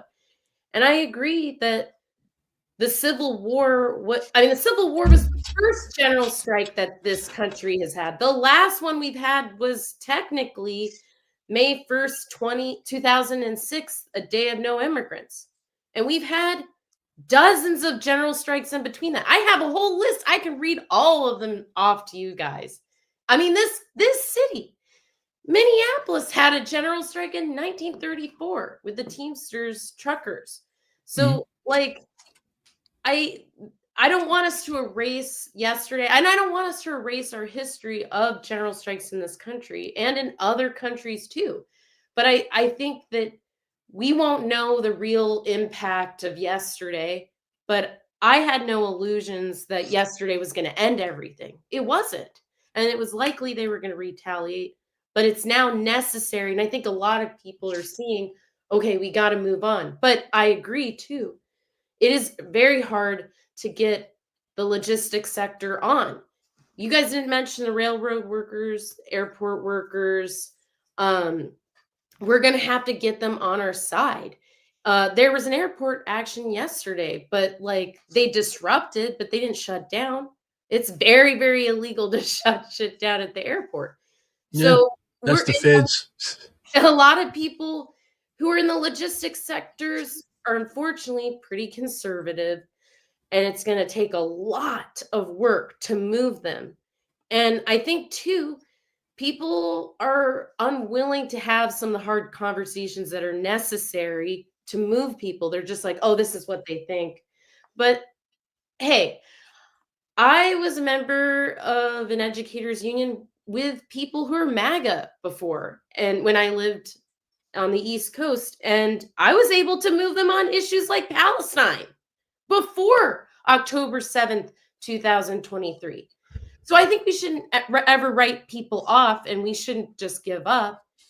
We need to do the hard work and talk to people and believe in each other, but also like get people to understand, hey, are you aligned with these people who are just indiscriminately murdering everyone? Yeah, And some of them might say yes, but then like really talk to them and try to get them to empathize, because we need them economically to shut shit down. But I think it's okay to disagree. We've had our disagreements before, but I see this as the path forward in not just changing things around ICE, but just fighting fascism, destroying capitalism, building a new, bringing in a new world in this country that is necessary, and bringing hope. And yes, hopium. Yesterday was much needed hopium, and come on, man. No, I mean, 100,000 people in the street, general strike of no is nothing to sneeze at. Yeah, especially in that cold ass weather. Yep. Yeah. I mean, there's nothing wrong with saying that, there was a successful economic boycott that took place. There was a shutdown that took place of many small businesses. There's nothing wrong with saying that. But a strike is you withholding your labor. Most people didn't withhold their labor yesterday. We know this. I told people to take PTO, right? Like I told workers, I said, listen, take your PTO, that's your time, you can do it. That's great. But taking your PTO is not a strike. Listen, you take a week of vacation time, you're not on strike for a week, are you? You're not, right? Strikes make the boss mad. Because they're without the boss's permission. And like most of the small businesses that closed, and again, like I'm glad that they did, right? Like we need them on our side. So like this is good. But also, right, like this sector was chosen for a specific reason, because there was the correct assessment that these would be allies in this moment, and that these workers at these small businesses could cater to the sentiment of their small business owners. And we have 1312 views. Yeah. Viewers. Now it's 1314. Damn it, they fucked up my number. But and it was smart. It was well organized, and they said, listen, like we have a feeling that these workers can go to their small business owners and say, listen, like, we would like you to participate in this and close the store down or close the restaurant down, whatever. And then they did that. That's great. Like, that's good. That's also not a strike. Like, a small business owner choosing to close up shop is not workers going on strike. And it's really, it really misguides workers who are uninformed on how hard it is to actually go on strike, because going on strike is scary as fuck. Like, you know, like, we both know, A like, lot of people, a lot of people think that you can. A lot of people think that a lot of people think that a strike is when you just walk off and then they get fired, and then they get fired because wildcats are illegal, and like they're like, well, you did it. I'm like, yeah, like you can do a wildcat strike, but only if you've got most of the people on board. Because otherwise, like, if you can't actually hurt them people, they're just gonna fire y'all. Listen, Especially at real state.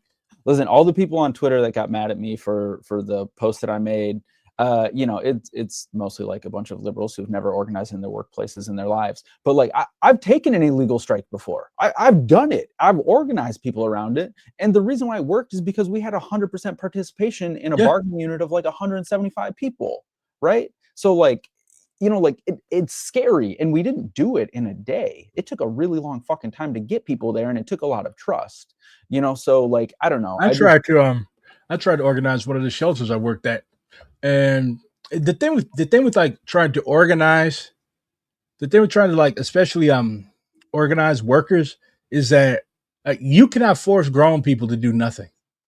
Like I remember we drafted a like they thought they was not going to pay us for a month. It was a nonprofit, and like, hey, you guys know, like, they cannot just like not pay us, right? And like suggested to make a petition. I did that, and now mind you, all y'all was up in here complaining, well, we ain't getting paid, where our money? Only 2 people signed the goddamn petition. People are quick to run their mouths, but when it comes to actually put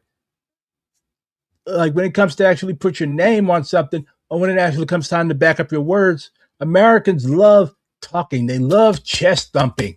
But when it comes time to actually do shit, then y'all like, that's the most infuriating thing of all. But again, you cannot force adults to do anything. I need to stop saying adults. You cannot force anybody to do anything. You shouldn't be trying to force children to do anything either. You shouldn't be trying to force anybody to do anything that's against their will. But at the same time, like, you have to win people over. You have to talk to people. You cannot coerce them, because like eventually that backfires on you.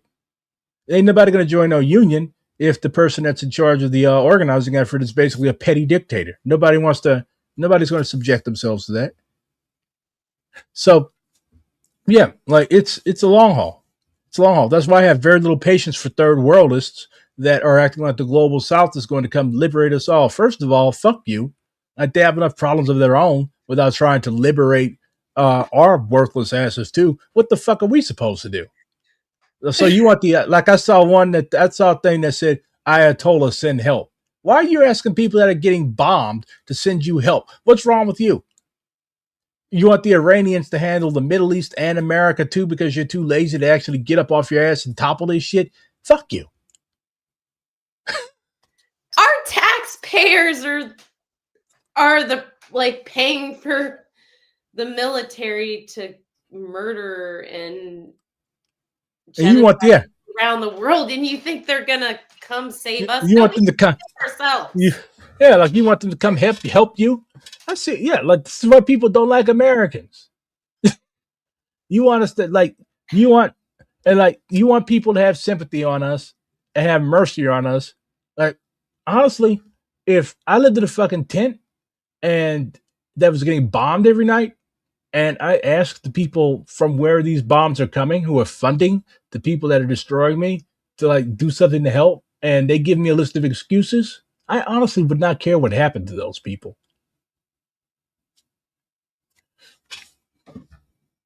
So, yeah. But there is, like, I'm just going to say, like, there is, like, just from the rage that I've seen, from what you comrades have told me, like, there is a possibility of an actual general strike. Because I found it really cool, Union Habibti, that you said that at the the site where the comrade was martyred this morning, you said that there are people who want to continue to strike, like who actually want to carry this out. So I like this. They're already thinking of this politically. That this wasn't just a 1 day show up thing. They're actually thinking about strike as tactic, as strike as weapon. I like that. Of course, as you mentioned, also, comrade, Minneapolis has a long history of strikes, especially Yeah. like particularly the Teamsters one. And speaking on the left in Minneapolis and St. Paul, I'm seeing PSL Twin Cities call for an extended general strike. I know that Socialist Alternative is having mass meeting tomorrow. They still exist. Yeah, they do.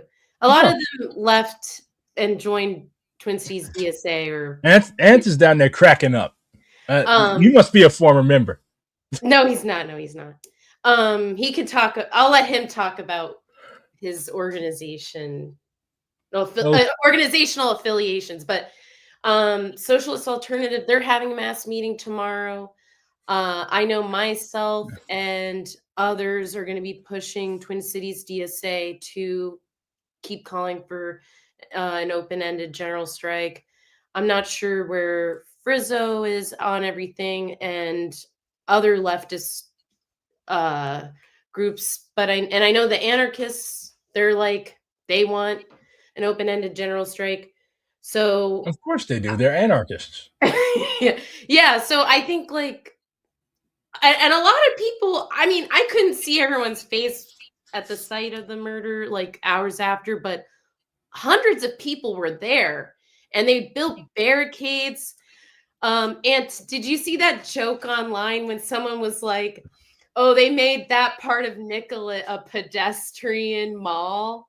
And I laughed because it's true. They put barricades on several parts of Nicollet and they put like other little things like up and down the street, like I don't know, like That's how come Walls finally got up off his stupid ass and brought the National Guard in. Because y'all was out there building barricades. Like yeah, because Lolo. there's another they're occupying another zone in the city and they don't want another occupied zone. Well, But so let me get this straight. Lady gets shot, no National Guard. ICE running around kidnapping little kids, snatching them out of their parents' cars, no National Guard to help walk the little kids to and from the bus into daycare. But people start building barricades and setting a dumpster on fire. Now you want to bring the National Guard. What is wrong with this man? dude, and I don't know. So when I was driving from Whittier, where this Whittier neighborhood is where this all happened, from Whittier in Minneapolis to where I live in St. Paul, I was driving down Lake Street, and they had a vigil at 5 o'clock at Whittier Park, right next to Whittier Elementary, because it's the closest, biggest park to where Alex got murdered and executed. So I went to that at 5, and then I have a friend in town who's a reporter for Labor Notes. We were walking by the vigil at the site of where the murder happened, and that's where we were seeing all these occupational, all these like barricades and whatnot. So we're walking up, but I go down Lake Street and I see at around 7 o'clock or after 7 o'clock where they had the decentralized vigils. People had put their candles on these snow banks all along Lake Street. And it was just a beautiful sight to see, just driving down before I hit the bridge to just like that's how I ended my night. And I mean, they can't break the spirit of Minnesotans. I mean, I'm not from here. Ant is from here. He's also indigenous. Like he's from here, from here. He's a Native American. Like I'm from the Like, East Coast. yeah. So like I'm like Minnesotans are the salt of the earth. And they're passive aggressive people and they're stubborn and they're strong as hell. And Of course they're stubborn. Like half of them were Swedes, yeah. And they're just like, and they're kind, loving, caring. and the other half are Somalis. Yeah. And I'm Muslim, so I'm like, I really see myself in with my Somali comrades. So I'm just like, people are still out here. They can't unbreak the spirit of these people. Like, you're just pissing us off even more. We got a taste of what Minneapolis people was about in 2020. Like, if you had told me it was a city in the United States, well, see, riots and uprisings never happen. Like, I grew up in Ferguson, okay? If you had told me when I was growing up in like '02, '03, when I was a little kid in Ferguson, that we would change the fucking world, I would be like, well, change the world how? Like, it was a boring, sleepy little bedroom community, an old, rotten, inner ring suburb. And yet, 10 years later, it was a scene of an uprising. Same thing with Minneapolis. I'm like, you ask anybody about Minneapolis 10 years ago, they would bring up Prince. Like, that was what Minneapolis was famous for, music. The Minneapolis sound. You had Prince, Morris Day and the Time, all that stuff. When you thought of Minneapolis, that's what you thought of, a little short dude that wears purple, not riots. But contradictions boil under the surface, and eventually they pop off. Especially if you have a president that's an idiot like Trump that pours gasoline on a roaring fire, which is as he's just done. Oh, Gritty is going to drag them to hell. Go ahead and send them to Philly. Go ahead, go Philly. If Minneapolis gave y'all PTSD, then Philly gonna kill y'all. But Yeah. go ahead. You know, I wanted to echo something that that you were saying, and you know, like right now, I think like in Minneapolis, like it's like an emotional roller coaster. It's just kind of like, you know, like ebbs and flows of like joy and hope and, you know, hopelessness and all these things. And, you know, I think like after yesterday, a lot of people were feeling like a high that like we hadn't really had since like this occupation has began. You know, like people, That's why they did that killing. They wanted to remind yeah, you that, hey, yeah. oh yeah, And yeah, I they think wanted to I remind think you that.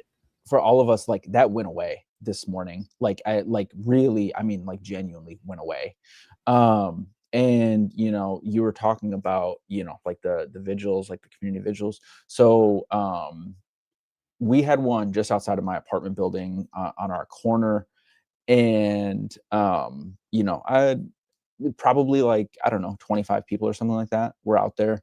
And everybody went out at 7 o'clock. And you know, people were kind of coming and going, and people were walking down the street, whatever, and they're coming up with their candles and stuff like that.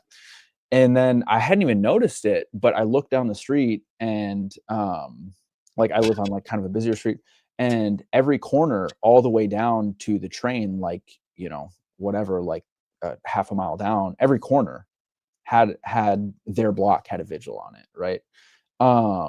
And you know, like that to say that, like, you know, I don't know, there was like a little bit of hope in that, I think, in ICE that, likes destroying those too. yeah, and you know, but like, you know, I'm like a person where like I said it like on social media today, where I was like, listen, like if like ICE kills me, like don't hold a fucking vigil for me, like, you Yeah, know, same. you can burn shit down, like, you know, Like, especially like, bruh, if somebody fucking mag dumps 10 rounds into my back and y'all get up. Now, mind you, I've been a Maoist for 10 years. My name is literally Black Red Guard. Okay? I literally made a video titled, "You saw your family suffer under communism. Why would I care?" And also, we don't need gun control. We need cracker control. If you get up and tell the motherfucking lie that I would have wanted some peace or I would not want shit on fire, like, I'm going to haunt you. I'm gonna haunt you, and I'm gonna be an angry ass ghost. I ain't gonna be Casper the Friendly Ghost. I'm gonna be Candyman. yeah. But you know, like that said, like I definitely felt I definitely felt like some semblance of hope in the moment tonight, seeing, you know, just community members coming out 7 o'clock, everybody, like just people coming down from their blocks and looking down and seeing for half a mile everybody on the corners coming out, and knowing that like all over the city it's happening too, right? It's not just like, you know, my neighborhood, it's happening Builds, yeah, everywhere. it builds a community. Like Yeah, the worst thing that you can have in a crisis is to feel like you're alone, that you're going through it by yourself. That's why community is so important. Like Listen, ice are those people that think that they're independent loner, lone wolves. Meantime, they can't even find a fucking toilet by themselves. I see how y'all are locked, not letting them use the bathroom now. listen, you said this, and I think that's like the perfect thing for like organizing. Like I've seen some comments in the chats, like, and I think there was one that was like, how do we organize people or something like that. Listen, like the thing to know, like right now, like in Minneapolis, like there are people that are still not connected for one reason or another. And they're sitting in their apartment or they're sitting in their dorm room as a college student or whatever. And they're fucking scared shitless right now. Like they are genuinely terrified and rightfully so. And they're feeling isolated and alone. And that's like why organizing in your community is so important. And that just means like just getting to know people, getting to talk to them. Like if you call yourself a communist, theoretically that means that like you should be able to shine a guiding light for people. You're not telling them Yeah, what to do, but you can help illuminate the path for them, right? And like nobody should be feeling alone right now, right? If you have somebody like in your community that is like feeling alone, like that's your responsibility to try and ensure that they're not feeling alone. Like that's the power in organizing inside of yeah. your community, right? Because when like community is literally a lifesaver. Like the suicide is real. Like in an environment like this, somebody that's alone, somebody that has nobody to rely on, especially if they're in college, family lives hundreds of miles away. Like those types of people are at risk, and it is a horrible, horrible feeling. A person that you saw in passing, even, or a person that you knew somewhat, and you find out, damn, I haven't thought about them. I haven't seen them for a while, for a long time. As you're like, you got your own life, you got your own friends. The next thing you know, they've done themselves. Like you can help prevent that literally, and you have to have community. Otherwise, yeah, they're gonna do whatever they want. They're gonna run over you, and it's because you're not organized. It's because you lit them. Stokely Carmichael, Kwame Ture, said that what these people only have the power to do to me what I let them. If they want to kill me, they want to lock me up, if they want to deport me to fucking Uganda, that's their problem. You can want to do to me all you want to do. It's what I let you do. I'm not gonna let you hurt me. So you have a whole city that's saying that now.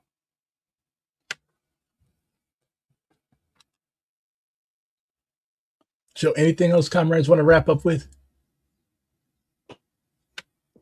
Yeah, I mean, I think just just saying it again, there's a lot still to be learned here in Minneapolis. There's still a lot of errors and mistakes to be corrected, but like the people here are organized in a way that I've never seen. And I mean specifically like organized right now and getting better organized. Like people who have never organized before, who have never done this work, are learning real tangible organizing skills through the actual practice of doing, right? Like that is a rare thing for like everyday people to just take up organizing tasks in their community to resist fascism. That's not a normal thing in the United States that we have seen in recent memory. And that's what's happening right now in Minneapolis. And it's really, really, I think, powerful uh, to see that happen. Like, because I'm watching it happen before my eyes, whether it's like in my union or whether it's like in my community, in my apartment building, whatever, right? Um, it this shit's not going away, whether it's going to Philly next or somewhere else, right? Like you all need to be prepared and like you all need to be organized and connected, right? Like the best way to be organized is to be proactive and not reactive to things. So like get ready for this before it's coming to you, right? So that you can be prepared to meet it head on. And everyone has a role. You don't have to be the person chasing ICE doing rapid response. Actually, if you're doing that, you shouldn't be doing mutual aid because they follow whoever's like Ant was saying. I mean, there's two kinds of technology right now where they know where everyone is at all times unless you turn off your location services. And even then, I'm sure they have a way to still track us. But if you're doing one thing, you shouldn't be doing that other thing, specifically rapid response and mutual aid. They have to be completely separate. Because rapid response is extremely like that. You have to focus because if you try to do too much, you're gonna be bad at everything. Like Yeah, in that rapid, and it's dangerous for the people who are the most at risk. There are people who have not left their homes in 8 weeks because yeah, they're scared of ICE because they are immigrants, and whether they're undocumented or not, or citizens, like they are at risk and they're scared. So there are people who haven't gone to work or they haven't gone to school and they need food delivered to them. So if you're going to do rapid response, don't do mutual aid. yeah. Also, yeah, like I echo everything Ant was saying, of course, but just like you can start small and make things bigger. Um, for me, like it's obvious for my name is Union Habibti. I really care about the labor movement aspect of this, but I do some rapid, um, and I help people build their mutual aid stuff, but I can't do mutual aid. Um, and there's so much more you can do too. Like if you work from home, we have people doing stuff. I mean, Signal is great, but it's also not completely vetted. And you need to make sure you're using Proton and you're using encrypted forms of communication, but also there's no foolproof method of keeping things vetted if you don't know people, if you don't know your neighbors and you don't know your coworkers. So that is not that can't be emphasized enough. Um and just like know that this is a long haul. Like BGR, I know that, or BRG, I know that you said earlier, like every day is a new emergency and a new crisis, and that's the point. Um, we have to keep thinking that if we want socialism in our lifetime, which many of us want that, we need to remember that we're building, we're creating the building blocks towards that, these new systems. I mean, everywhere in the city today, I saw people feeding each other and giving things to each other. I have a friend who was just telling me the other day, like, we need to learn from indigenous folks about bartering and trading. We need to get away from fiat. We need to get away from money and credit cards and debit cards. Like, Venmo. I mean, all these people own like PayPal, Venmo, what have you. They're all owned by evil people. Eventually, we need to get off all these apps too. But that's going to take a long time. We got to start building that muscle and building these connections. Um, so just take it one day at a time.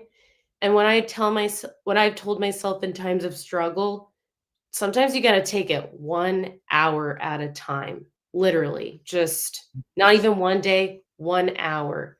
And I mean, I feel like we've lived a few years within these several weeks. Like And I said, you think, like I said, it's not even really the end of January yet. Like we still got another week and a half roughly of January. I still cannot believe this is just the first month of the year. I mean, it can't be said enough that like it it in a lot of ways it feels really fucked up to do something normal right now, right? Like I talk to people all the time and they're like, I felt really like weird and I felt like wrong because I had to like go to the grocery store and buy groceries, right? Because like that's like a normal thing that you do in your everyday life, right? And things aren't fucking normal right now. Yeah. And like in order to make it through this, because this is a long haul thing, like we have to try and still allow ourselves some sense of that, right? Whether it like I'm not saying like, block it out entirely and pretend that shit's not going on, because that's not helpful. But like like if you gotta like take a day and you're like, I'm gonna go to the movie, right? Or and like I'm gonna go see a movie or something like that. Like, you know, like don't feel guilty. Like people need to rest and people need to take care of themselves, because we're not gonna make it through this. Yeah, we're not robots. If You will people aren't literally taking care of themselves. you're literally in a, like, I'm not, when I say burnout, like I'm not talking about oh, I'm leaving all my orders, I'm going to go somewhere and sit on my ass for the rest of my life. No, I'm literally talking about, okay, am I going to go get this thing out of my nightstand and use it on myself? That's the type of burnout that treating yourself like a robot in times like this will produce. And we do not need any of that to happen to y'all. There's been enough death already. But it was good seeing you, comrades. Y'all are heroes. Keep it up and stay safe. This was Ant and Comrade Union Habibti. I love your name, by the way. I love you, Black Red Guard, and I love Ant so much. Yeah. Anyways, yeah.